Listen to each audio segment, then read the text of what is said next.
We're Rama Jewel. I'm LP, and this is my better half, Killer Mike. I wanted to bring you here because this is where I spent the majority of the time when I was supposed to be in school. We weren't into like organized sports or anything. It's not like Atlanta where everyone's being trained to be a football star. But really it was just an excuse to kind of find a space where we could hang out and be on our own and kind of just separate from the maniacal authority. We weren't great students. I was a kid that lived, in the southern states below, listening to the music that was coming out of. He grew up, luckily, in the mecca of the music that the world fell in love with. It bonded us, Yeah, For me, it's obviously been very important. I grew up here, and I was here in the era where you couldn't escape hip-hop. Taking the train, it was covered in beautiful art, and walking in the streets, people had boom boxes.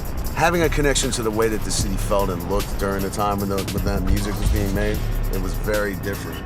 This whole area here was definitely like prime delinquency area. I see. The city lends itself to wanting to roam. Now we can do it in a car, but back then it was just on a skateboard, There's a big difference from when we were growing up. You couldn't just find a whip that you can just jump into in the middle of the street. Coolest thing about driving around New York with you is for you to show me like the different boroughs that the rappers I like are from, like where Biggie grew up, being out in Queens. St. James Place. Yeah, exactly. Being out in Queens, where I know Run DMC's from. I grew up on the Def Jam era, as Word. you did. So the first crew that I ended up hanging out with and starting to cut demos with or whatever was in Hollis, Queens. As a kid who grew up just mostly in downtown Manhattan and downtown Brooklyn, Queens was like another planet for me, you know what I mean? And not only was it Queens, but it was Farmers Boulevard, So it was right where all of those records were coming from. And it's like holy ground.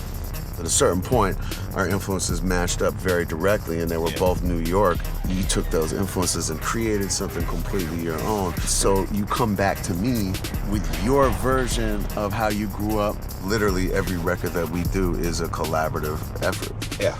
Because I never know what the hell you're gonna say. When we first started, we were the collaboration. And now we as an entity can collaborate with other people, and I like that. I think that signifies us coming together as a group. And now people bring us into their world. I like that because it shakes things up.